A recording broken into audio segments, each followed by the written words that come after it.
Today let us look at coordination compounds. What does the name suggest? Coordination, which is formed through coordinate covalent bond. So, one who donates a pair of electrons is called a donor. It is also called a Lewis base, and it is called a ligand in this chapter. A ligand. So, who will donate a pair of electrons?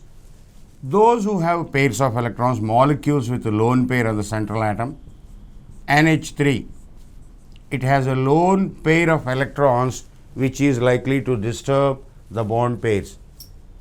And molecules with a lone pair on the central atom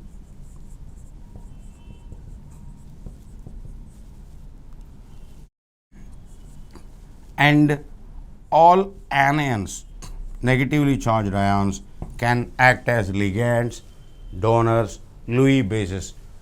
I want to remind you once again, what is Lewis theory in short? I think almost in every class we are using this. Lewis theory in short. Base is a substance which donates a pair of electrons to acid. So, let us straight away take a complex and let me describe that. CONH3 6 times 3 plus. First, the name. It is called hexamine. Look at the spelling, AMM. Ammonia is called amine in a complex. Hexamine. Cobalt 3. Hexamine cobalt 3. What is this 3? This is called the primary valency. Primary valency of the complex, or primary valency of the transition metal. Primary valency 3. And how is this complex formed? Whenever I ask you this question, you have to think like this. How is this complex formed? I tell you why is this complex formed later, but as of now, how is this complex formed? Cobalt, after losing 3 electrons, cobalt after losing 3 electrons accepts, donor is the word, donor, acceptor. For a dative bond, you have to use these two words only, especially donor, acceptor. Like ionic bond, we use the words lose or gain. Sharing is the word for covalent bond, and donor, acceptor for coordinate covalent bond, dative bond. Cobalt, after losing 3 electrons, accepts 6 pairs of electrons, 6 lone pairs of electrons from 6 different ammonia molecules.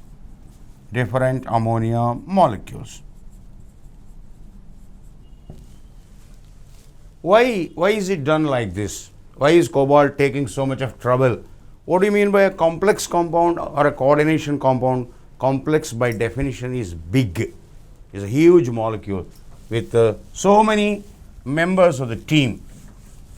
Look at the atomic number of cobalt, 27. The elements present in D block, they are called transition elements. Of course, all of them are not called transition elements. Some elements of 2B, zinc, cadmium, mercury, of course, they are not called transition elements. That's a different matter. So, the D block elements are at the center of the periodic table. Means they are not close to noble gases. Look at the nearest noble gas, 18 argon, 36 krypton. And if an element wants to attain noble gas configuration, an element like chlorine 17, nearest noble gas is argon 18. So, if an element wants to attain noble gas configuration, it either gains or loses electrons. But in the case of cobalt, it is neither here nor there. 1836, it has to gain 9 electrons and get a charge of -9 units and lose 9 electrons, either it should become +9. both the ways it is difficult. Cobalt cannot gain 9 electrons. So these complexes are formed to attain noble gas configuration, if not directly, at least indirectly. And I am telling you, not all transition elements are successful in behaving like this. Maybe sometimes noble gas configuration may not be attained, that is not a rule. But the effort is get as many bonds as possible and get your positive charge neutralized by donors. So, cobalt 3 plus gains 6 pairs of electrons from 6 ammonias, NH3 and H3, like this. 6 ligands.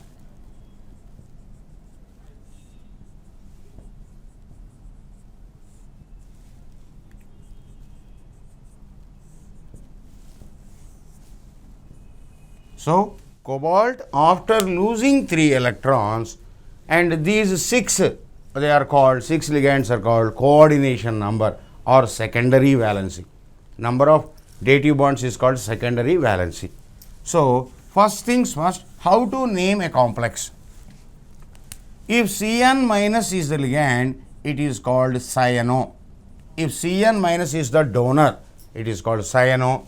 Cl minus, chloro or chlorido, as the case may be, chlorido. Br minus, bromo, like this. And if oxalate is the donor, oxalate, what is oxalic acid? COOH, COOH. And oxalate ion, it is shortly written as C2O4 2 minus. Look here, C2O4 2 minus. So, this has 2 negative charges, both of them can donate. Means one oxalate can help you donate 2 lone pairs. Therefore, such a ligand is called a bidentate ligand. Bidentate. Denting means hitting like this and creating a depression. Bidentate. So, this oxalate is shortly written as OX and this is read as oxalato. Oxalato. So, this nomenclature is also important. COOX thrice 3 minus. What is this? Tri 3. Tri oxalato cobalt 8 3. Since this is an anion, negatively charged ion, the sound 8, cobalt 8. Trioxalato cobaltate 3. How do I get this 3? So, when you look at the complex, you don't see any charge on this ligand, but you should know beforehand that this oxalate is minus 2. So, 3 oxalates minus 6, the net charge is minus 3 means cobalt plus 3. So, how is this complex formed? Cobalt, after losing 3 electrons, accepted 6 pairs of electrons from 3 oxalates. How 6 from 3? Each gives 2. Each oxalate will give you 2. So, 3 bidentate ligands. Like this, you can have a tridentate ligand, tetradentate, even a hexadentate ligand is there, which is called, one of the examples of hexadentate is EDTA, ethylene diamine tetraacetate. Ethylene diamine tetraacetate. So, looking at ethylene, looking at this sound, don't mistake there is a double bond, because ethylene is a common name. Don't apply IUPAC rules for common names. So, it is just ethylene 2 CH2s, diamine 2 nitrogens, tetraacetate CH2 COO minus, CH2 COO minus, CH2 COO minus, CH2 COO minus. Look here. Who can donate? As we already discussed, molecules with lone pair can donate and anions can donate. So, you have a nitrogen with lone pair, anion. So, there are 3 here and 3. There are 6 people donating. So, this molecule, this ligand ethylene diamine tetraacetate will use 6 hands to hold one ion, like hexopus, 6-handed, right. So that is called hexadentate ligand, which can donate 6 pairs of electrons. That's it, coordinate. So NiCl4 2 minus, NiCN4 2 minus, both are anions. Therefore, what should be the name? Tetra chloro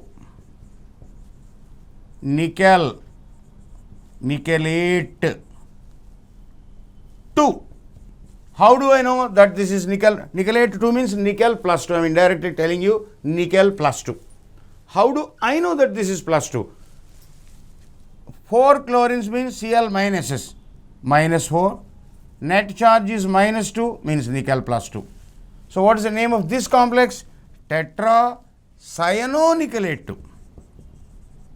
Cyano. It is not cyanide in the name. It is cyanonickelate 2 once again. Minus 4 plus 2. Cn is also Cn minus. We should be knowing that beforehand. So we should always know the charge of a ligand. And 4 ligands minus 4. Anion, because it is anion, we are using the sound 8. Sulfate, remember sulfate, chlorate, all those things, anions, they end with Te. Te. Even you have to use Latin names sometimes. FeCN6 4 minus, hexa for 6, cyano for cyanide, hexacyano 6 cyanides, ferrate, hexacyano. Where does this sound come from? Ferrum, the Latin name. So while naming complexes you have to make use of Latin names. Argentum for silver, aurum for gold. So something you have, you know the Latin names. So hexacyanoferrate 2. Most important is knowing this primary valency or oxidation state. So what is primary valency? Primary valency is equal to oxidation state. What is secondary valency? Secondary valency is equal to coordination number is equal to number of dative bonds. That's all. How will you know the number of dative bonds? If it is a monodentate ligand, number of monodentate ligands. If it is a bidentate ligand, number of bidentate ligands into 2. Each one will give 2. Hexacyanoferrate 2. So since this is minus 6 and the net charge is minus 4, I made it plus 2. So how is this complex formed? Iron, after losing 2 electrons, accepts 6 pairs of electrons. Look here. So what else we need to study about complexes is their shape hybridization, which is very important, which you can learn only from their, what do you call, electronic configuration. Nickel, I am now giving all details about this complex NiCl4 2 minus. Nickel 28 is its atomic number, 3d8 4s2. But it is not nickel that is accepting pairs of electrons. It is fairly clear. Who is accepting? Nickel 2 plus is accepting. So nickel, after losing 2 electrons, Ni2 plus. So where should you remove the electrons from? Ns first. Ns first. Then only N minus 1d. Then only N minus 1d. This is very important. You remove electrons from S, then only from D. Here I need to remove only 2 electrons, therefore it is 3d8. In fact, I can say 4s0. If you want, I will write even 4s0. Right. So 3d8, how do we arrange the electrons? 3d8, 1, 2, 3, 4, 5. 1, 2, 3, 4, 5, 6, 7, 8. So In a d sublevel or any sublevel for that matter, electronic filling takes place one after the other. 1, 2, 3, 4. After each orbital is full, then only you start pairing up, which is called Hund's rule of maximum multiplicity. So 8. Now 3d8, 4s, 4p. 4s, 4p. This is 4pe, this is 4p, this is 4p. Now Cl minus brings its pair of electrons. Consider the pair of electrons as a suitcase. Where will Cl minus keep its luggage? The pair of electrons. So since this orbital, what is an orbital? A place where electrons live. Here the lone pair of chlorine wants to live in the house of nickel. That is what is bonding all about. The electrons of somebody staying in our house is called bonding. So Cl minus, where will it stay? Cl minus will occupy 4s. This is vacant. This is a vacant orbital. So Cl minus, Cl minus, Cl minus, Cl minus. What is happening? The chlorides, the 4 chlorides are occupying the 4 vacant orbitals, and the hybridization is said to be sp3. sp3. And how many unpaired electrons are there? 2.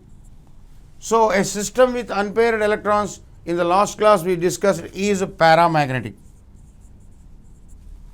And Cl minus is occupying the outer orbitals, outer, whatever is vacant. So this is called an outer orbital complex.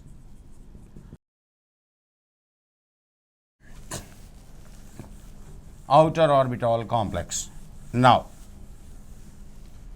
so this is all about Cl minus. What happens in the case of NiCN4 2 minus? Something strange happens. Ni2 plus as usual. This is it. This is the configuration.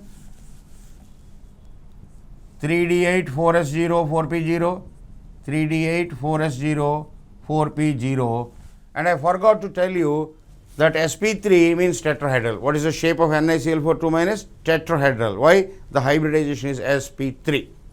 Why is the hybridization sp3? Chloride is occupying the 4 vacant orbitals of nickel.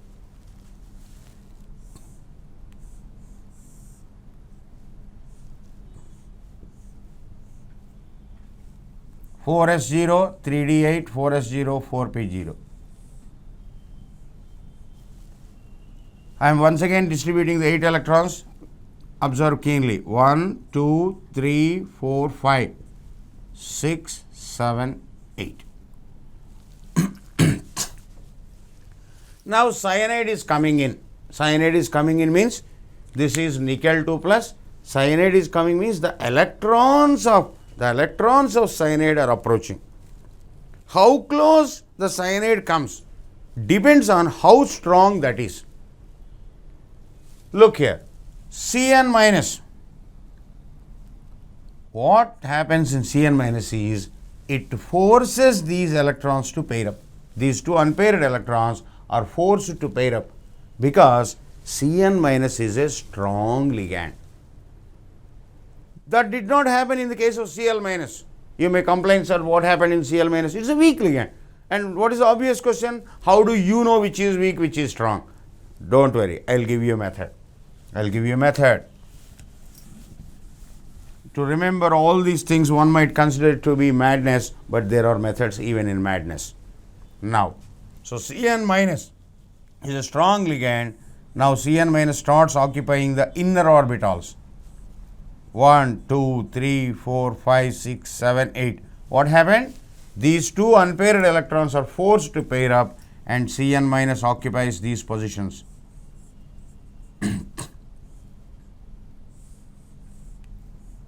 So what are the orbitals occupied by Cn minus? D, S, P, P. Therefore, the hybridization is said to be DsP2.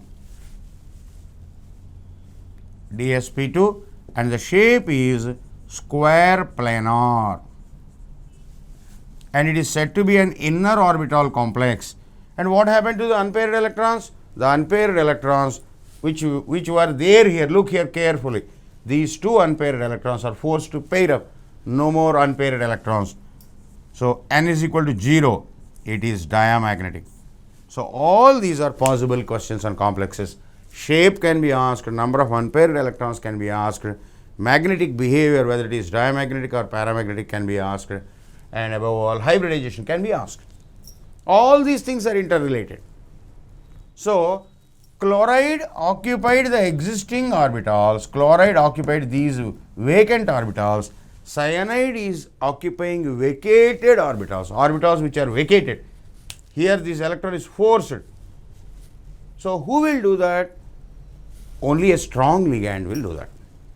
So what is the essential difference between NiCl4 2 minus and NiCN4 2 minus? And if we say something theoretically, where is the guarantee what we are saying is true? Very simple. NiCl4 2 minus is paramagnetic. You can measure the magnetic moment using any magnetic susceptibility apparatus. So NiCl4, that is paramagnetic, this is diamagnetic. Why is that para? That is para because unpaired electrons are there. This is dia because there are no unpaired electrons. What might have happened to nickel 2 plus is diamagnetic. This ion is diamagnetic. This complex is para. Sorry, this ion is para because unpaired electrons are there. This complex is dia because there are no unpaired electrons. So by measuring the magnetic moment, you can easily find out the number of unpaired electrons and easily predict what is happening. Now, I will give you a very simple way. Cn minus cyanide, NO plus carbon monoxide and all polydentate ligands. Polydentate means bidentate, tridentate. All these are always strong. Always strong. You can feel safe when any of them are there. Oxalate, ethylene diamine, EDTA. There are so many bidentate, polydentate ligands. Glyoxime, dimethyl glyoxime, DMG, dimethyl glyoxime, oxime. The sound gly means successive carbons, something happening on successive carbons. Oxime means C double bond NOH. C double bond NOH is oxime. Glyoxime. Gly means same thing happening on successive carbons, gly. Dimethyl glyoxime, CH3, dimethyl. So this is DMG. It's a bidentate ligand. The nitrogens, both nitrogens have lone pair. And I have been repeatedly telling you, molecules with a lone pair in the central atom, they try to avoid the lone pair because the lone pair causes repulsion to other bond pairs. Now, so all polydentate ligands, glycinato, you know glycine, amino acid, which has NH2 and COOH. Glycinato means, glycinate means COO minus, anion. So, 2. F minus Cl minus Br minus I minus H2O always weak. Always weak. They are always weak ligands. So, how many we are dealing? 3 and polydentate we have 5, 6. So, nearly you have learned the nature of 13, 15 ligands in just with one thing. And ammonia you have to study carefully. Be careful. Be careful about ammonia. It behaves differently with different things. So there are 5, 6 complexes of ammonia mentioned in your syllabus. If you observe them closely, all others you can happily. This is one. So Cn minus, NO plus, CO and all polydentate ligands are always strong. F minus, Cl minus, Br minus, I minus, H2O always weak. Ammonia, be careful. Ammonia study separately. We will discuss 3, 4. Now, the most frequently asked is CONH3 6 times 3 plus. In fact, That was the first complex. That was the first complex produced in the laboratory by Werner, Alfred Werner. COCl3 aqueous cobalt chloride solution. He has added ammonia gas, and when he crystallized, he got new crystals which were not original. So, how is this formed? He studied and he discovered it was he who invented this millions of ligands. CO 6 times 3 plus. Cobalt 27, 3d7, 4s2. Cobalt 3 plus. Remove 2 electrons from here. 3 plus means cobalt after losing. So, 2 electrons from here, 1 electron from here. So, it will be 3d6, 3d6, 4s0, 4p0, whatever you want. And this 3d6, there are two choices for this 3d6. 1, 2, 3, 4, 5, 6, 4s, 4p. Even 4d is also there if you want, even have 4d0. 1, 2, 3, 4, 5. 3d, 4s, 4p, 4d. Look here. Sorry, 4p, 4d, 4d. So, there are two choices before ammonia.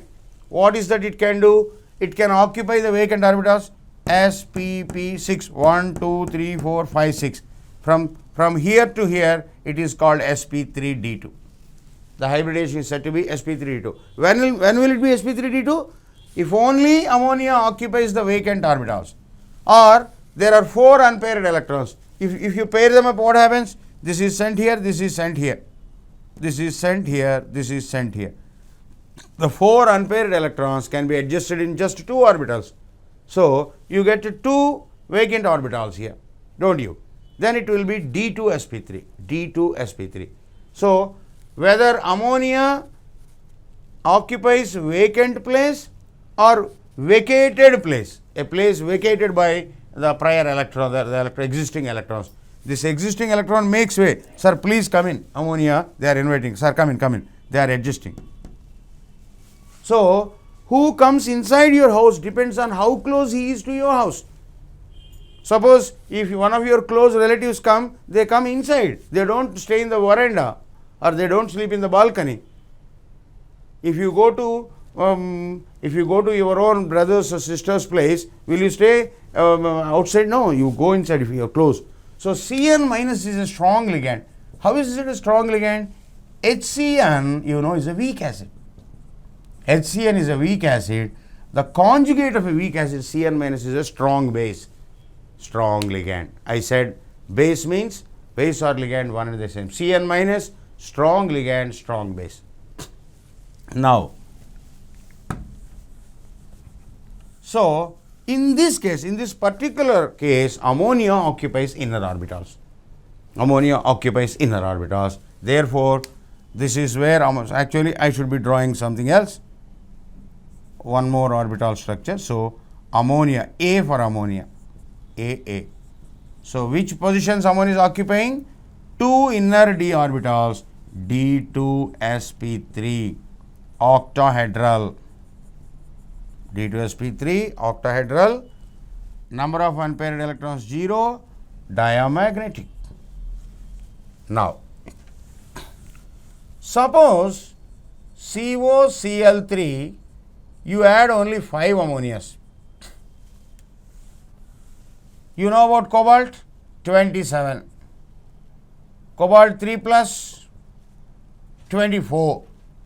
So, if it gets 12 electrons, its effective atomic number, which is called effective atomic number, 36. And as far as possible, if you get noble gas configuration, better.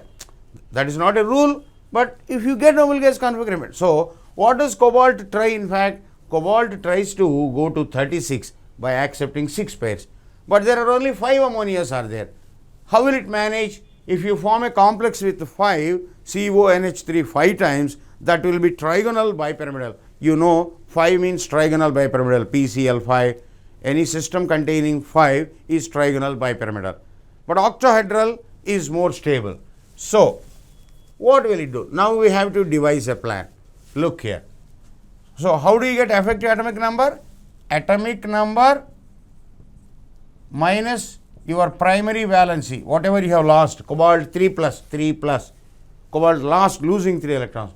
Atomic number minus primary valency plus 2 into number of dative bonds. 2 into number of dative bonds.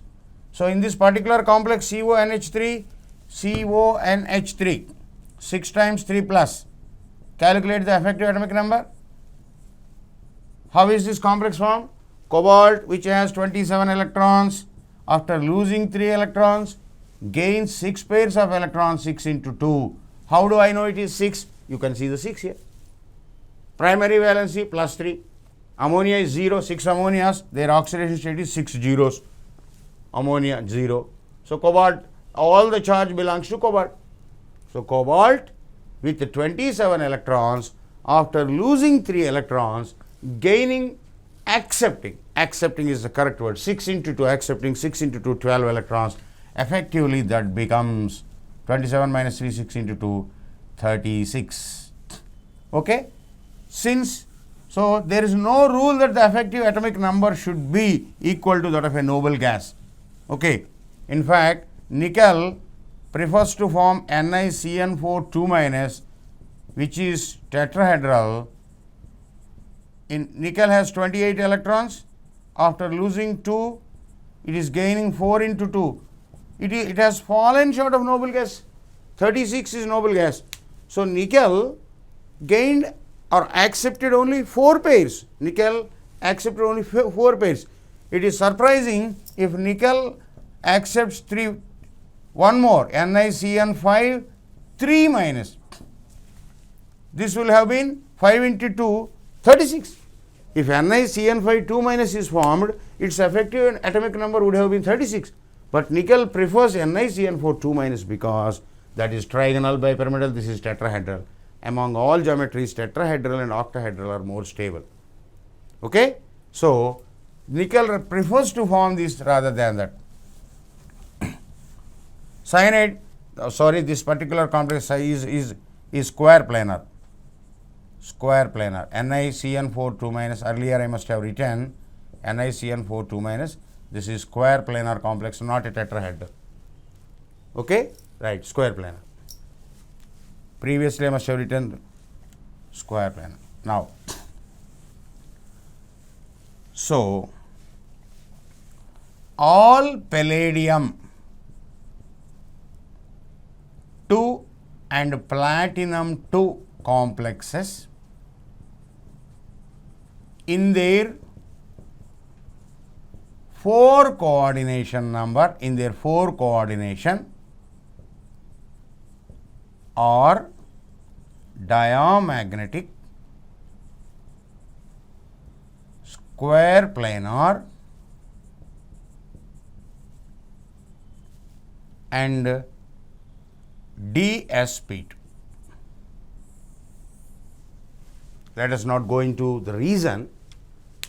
All palladium 2 platinum 2 complexes in their 4 coordination. So, this answers nearly 20-30 questions.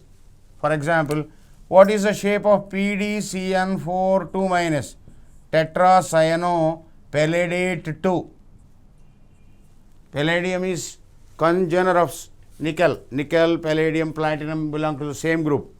So, PdCN4 2-, even PdCl, cyanide, in any case no worry, cyanide is a strong ligand, it occupies inner orbitals, it becomes diamagnetic only.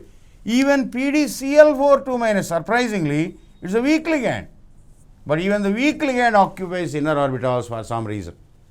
So, tetrachloropalladate 2 is also square planar. Here Cl-, though it is a weak ligand, it is behaving as a strong ligand for some reason. If you look at the electron configuration of palladium and platinum, perhaps you will know the reason. Right. So, any all palladium 2 platinum 2 complexes are diamagnetic square planar DsP2. Now, let us look at some of the questions. First question, CONH3 4 times SO4 Br, CONH3 4 times SO4 Br and CONH3 5 times Br, CONH3 5 times Br SO4. These two are what type of isomers? Are they isomers at all? Are they isomers at all or not? Yes, they are. Same formula. Only difference being bromine is outside, SO4 is inside. Listen. When you dissolve this in water, don't expect to get 1 cobalt, 1 sulfate, 4 ammonium and 1 bromide ion. The entire complex ionizes as one unit. That is the most wonderful thing. Okay? So, when this is in water, you get a complex and a bromide. When this is in water, you get a complex and a sulfate. So, this will not come out because what is Br minus forming? Br minus forming is a dative bond, coordinate covalent bond. You know covalent bonds, they don't ionize easily. Covalent compounds, they don't ionize. So, the complex is covalent outside. So, these two are called ionization isomers because different ions in solution. You get a bromide here, you get a sulfate here. You know something? When you add silver nitrate to this, because bromide ions are there, you get yellow, pale yellow silver bromide, and here you get white silver sulfate precipitate. You treat both of them with AgNO3 solution, aqueous AgNO3 solution. In this case, you get AgBr pale yellow, and in this case, you get Ag2SO4 silver sulfate white. So, very simple. So, they are called ionization isomers. Before we go to the second question, let us look at this. So, I actually started some discussion.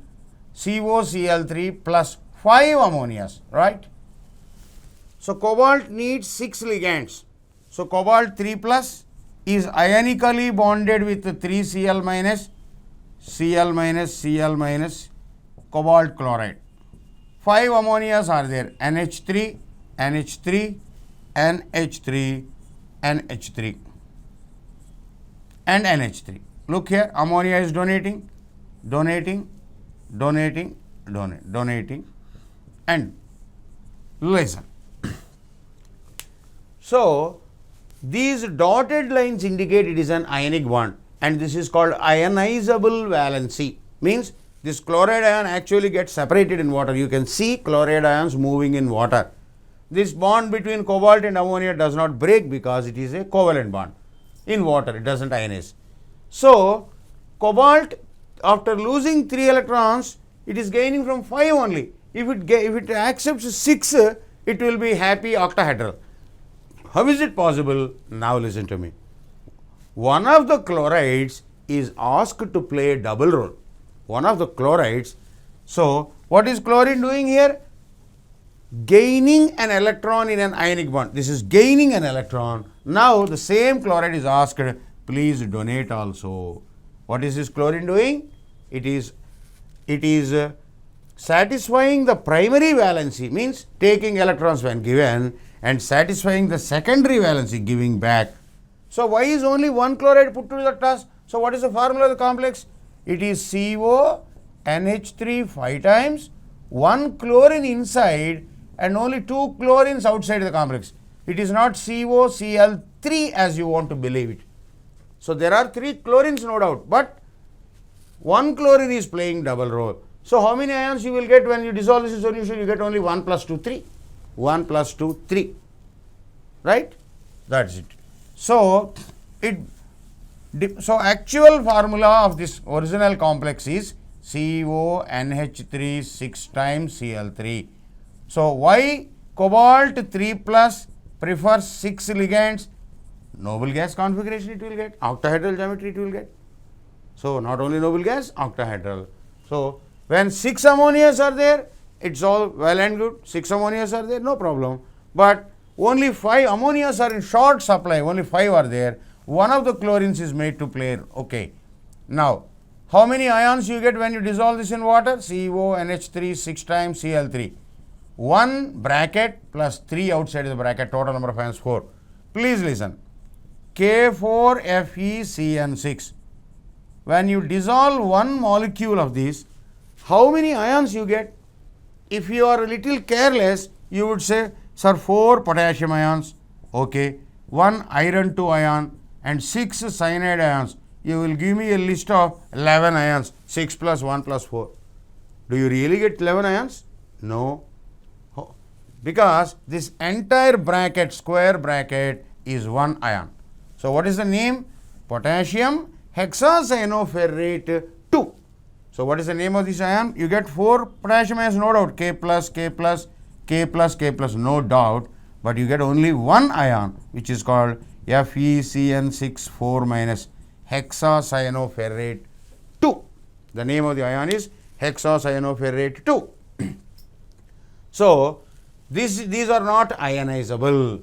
So number of ions 1. So this is very simple. 1 bracket, all others outside the bracket. 1 bracket, all others outside the bracket. And CONH3 5 times, 1 chlorine inside. What is 1 chlorine doing? Playing a double role, satisfying both primary valency and secondary valency. Cl2. It is 1 plus 2, 3 ions. If ammonias are still in short supply, CONH3 4 times. So there are 3 chlorines, 2 chlorines play a double role, 1 chlorine outside. So the entire bracket is 1, 1 plus 1, 2 ions. Suppose you get CONH3 thrice Cl3, how many ions you get? All chlorines are playing double role. So the bonds inside are covalent, outside are ionic. There is not even, so it's not even an ionic compound. How many ions you get? You don't get any ion at all. The molecule remains molecule. So number of ions is equal to 0. Don't tell me number of ions is equal to 1. You don't have any ions at all because none of them minus. Here you get Cl minus, here you get 2 Cl minus, 3 Cl minus, but there is no chlorine outside. Okay? So next question please. Which of the following pair of transition metal ions have the same calculated value of magnetic moment? What is magnetic moment? Mu is equal to square root of n into n plus 2. N, Bohr magnetons are the units, Bohr magneton. N is the number of unpaired electrons. How to calculate number of unpaired electrons? Only from electronic configuration. Titanium 2 plus. Titanium, the electronic configuration is argon 3d2 4s2. Titanium 2 plus means remove these 2 electrons, it is just 3d2. Listen, I will tell you how to calculate unpaired electrons. D1 means 1 unpaired electron, D1, D2, D3, D4, D5, D6, D7, D8, D9, D10. Whatever number I am showing, that is the number of unpaired electrons. Once again, D1 means 1 unpaired electron, D2, 2 unpaired, D3, 3 unpaired, D3, D4, D5, D6, 4 unpaired, D7, 3 unpaired, D8, 2 unpaired, D9. So just 1, 2, 3, 4, 1, 2, 3, 4, 5, 1, 2, 3, 4, 5. Now, so 3d2 number of unpaired electrons is equal to 2. Vanadium 2 plus, vanadium 2 plus means 3d3. How can I know immediately? All of them have 3d2, 4s2, 3d3, 4s2. So number of unpaired electrons 3. D3 means 1, 2, 3. Then you have iron 2. Iron 2, copper 2, chromium 2, iron 2. So you should keep counting. Chromium 3d5, 4s1. Chromium 2. Remove 1 electron from ns, 1 from 3d4. 3d4 means 4 unpaired electrons.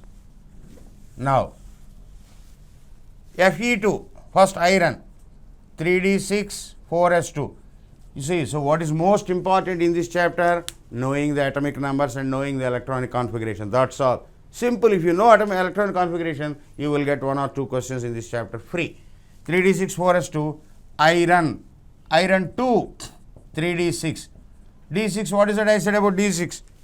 d1, d2, d3, d4, d5, d6, 4 unpaired electrons once again. So chromium 2 and iron 2 have equal number of unpaired electrons and equal value of magnetic moment, square root of n into n plus 2. So the answer is C, third option.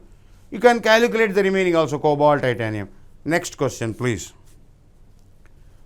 Same once again. What is the correct order of spin only magnetic moment of manganese 2, manganese 3d5, 4s2, manganese 2, 3d5, number of unpaired electrons 5.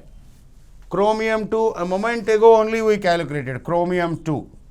Chromium 2 is d5, s1 is chromium. So d4, 3d4, number of unpaired electrons 4. Vanadium 2 plus, vanadium 2 plus, vanadium is d3s2. I am not even saying 3d3 4s2, that is not necessary. Which d, which s? d3s2. Vanadium 2 plus means remove d3, 3d3, number of unpaired electrons 3. So you, in the rough work you should not write 3d 4s like that, just write 3d d3. So when magnetic moment less, more, still more, highest for manganese. So what is the answer? Manganese highest, followed by chromium, followed by second option. Next question. This is a very, very good question given in the previous exam. A complex compound cobalt 3 plus with molecular formula COClX, means the number of chlorides they are not mentioning. Why NH3? Once again, ammonias are also mentioned. NH3Y. I don't know how many ammonias are there, how many chlorides are there. Very peculiar. Then gives a total of 2 ions when dissolved in water. You are getting only 2 ions. Therefore, it is a complex and a chloride. Complex and chloride. Okay. How many Cl plus ions satisfy both the primary and secondary valency in this complex? Means how many are playing double role. So you are getting, so it must be Cl2 playing the double role, cobalt, CONH3, 4 times Cl2. So X is equal to 2, Y is equal to 4. Because we know the total should be 6, and in this question we are assuming that it is 3 chlorides are there. It is only an assumption. Okay, if only 1 chlorine is outside and 6 ammonias are there, then perhaps cobalt 3 plus. So once again, good question. Cobalt 3 plus means 3 chlorides must be there. 3 Cls must be to satisfy. So 3 chlorides are there. 1 of them is outside, 2 of them are inside. So how many are playing double role? 2. So what is it called? Satisfying both primary and secondary valency. So how do I know the number of COClX? You see, I was also a little confused actually. Ammonia Y. Look here. How do I know X? They are clearly saying cobalt is 3 plus, means 3 chlorides must be there. So even without giving X, you can say COCl3. How many ammonias? That we do not know. Why ammonias? Okay. Very, very good question. Next question, please. Colorless. No unpaired electron, no color. No unpaired electron, no color. Titanium 3. Titanium D2S2.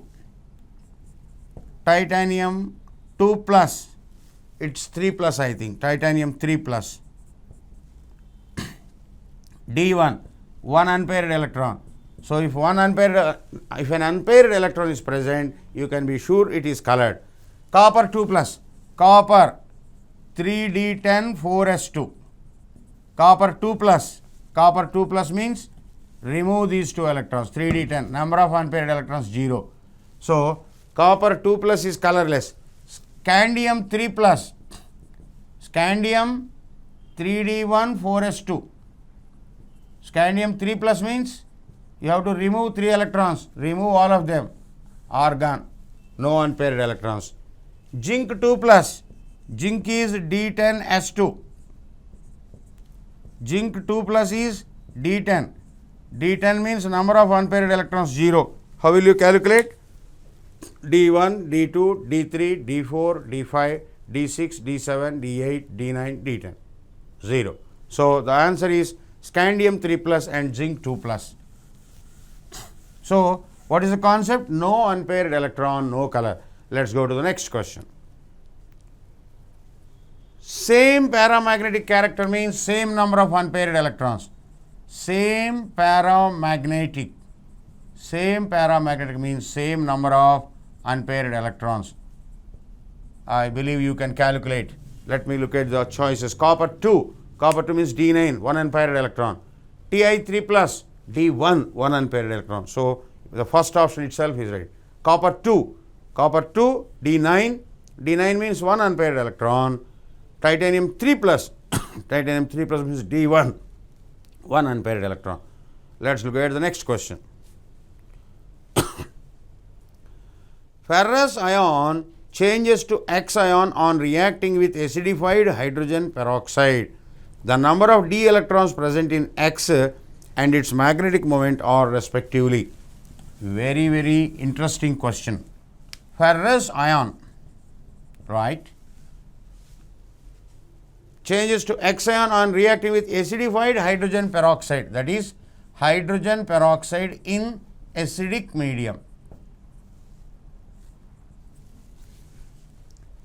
Ferrous is always a reducing agent. Ferrous gives electrons. Hydrogen peroxide can act as an oxidizing agent, can act as a reducing agent. Hydrogen peroxide can do so many things. But ferrous purposefully Fe2 plus wants to become Fe3 plus. Why? Look at the configuration. 3d6, 3d5, half filled sublevels. Don't you enjoy? Half filled sublevels. Therefore, whenever you see ferrous ion, ferrous sulfate, ferrous ferrous oxide, ferrous chloride. So, FeCl2, FeSO4, Fe what, FeO, all of them are good reducing agents. They give electrons. Okay. So, Fe2 plus wants to become Fe3 plus. And H2O2 is ready to oxidize. Ready to oxidize means ready to take the electrons. If he is giving electron, H2O2 doesn't hesitate to take the electrons. Okay. Fe3 plus. Now, what is the question? Number of unpaired electrons in iron 3 plus. What is the electron configuration? Iron D6S2. Iron 3 plus D5. D5 means 5 unpaired electrons. Magnetic moment square root of 5 into 7. Square root of 35 Bohr magnetons. So, number of unpaired electrons 5 and 5.92 is the answer. Next question. Copper 2 Bohr magnetons. Copper 2 magnetic moment.